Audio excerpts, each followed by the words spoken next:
Hello everyone. எல்லாரும் எப்படி இருக்கீங்க?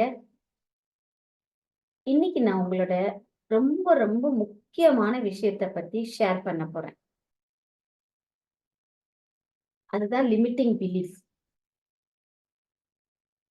பிலீஃப் அதாவது நம்பிக்கை அப்படிங்கிறது ரொம்ப பவர்ஃபுல்லான ஒரு விஷயம். Beliefs have the power to create and the power to destroy அப்படின்னு டோனி ராபின்ஸ் சொல்லியிருக்காரு.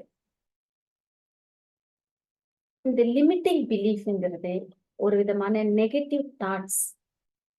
இந்த நெகட்டிவ் தாட்ஸ் இருக்கிறவங்களால தன் திறமைகளை முழுமையா வெளிப்படுத்த முடியாது. இந்த நெகட்டிவ் தாட்ஸே அவங்களுக்கு ஒரு தடைகள்ல அமைஞ்சிடும். இந்த நெகட்டிவ் தாட்ஸ் இருக்கிறவங்களுக்கு எப்பொழுதுமே ஏதாவது செய்யணும் அப்படின்னா என்னால முடியாது, எனக்கு தெரியாது, சக்சஸ்ங்கிறத நான் ரொம்ப தூரத்துல தான் பார்க்க முடியும் என்ற மாதிரி நெகட்டிவா மைண்ட்ல ஃபிக்ஸ் ஆயிடும். ஸோ இந்த நெகட்டிவ் தாட் இருக்கிறதுனால அவங்களால வாழ்க்கையில முன்னேறவே முடியாது. இந்த நெகட்டிவ் தாட் அதாவது லிமிட்டிங் பிலீஃப்ங்கிறது உண்மை கிடையாது. இது நமக்கு நாமே சொல்லிக்கிற கதைகள் தான். இந்த கதைகளை நம்மளால கண்டிப்பா மாத்தி அமைக்க முடியும். எதெல்லாம் உங்களோட லிமிட்டிங் பிலீஃப்ஸ் லிஸ்ட் அவுட் பண்ணுங்க, எழுதுங்க.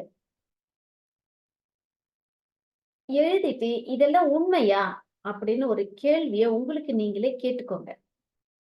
மேக்சிமம் எல்லா கேள்விக்குமே இல்லைன்னு தான் பதில் வரும். சோ இந்த கேள்விய அப்படியே எம்பவரிங் பிலீஃபா மாத்தி அமைங்க.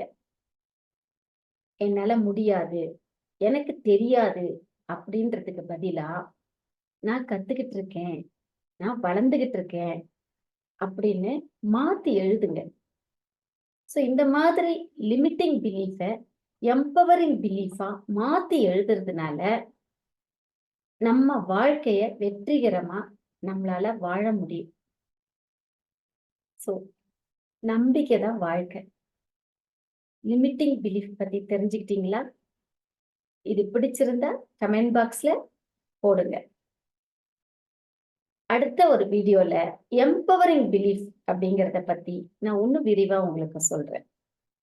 அதுவரை உங்களிடமிருந்து விடைபெறுவது உங்கள் சரஸ்வதி.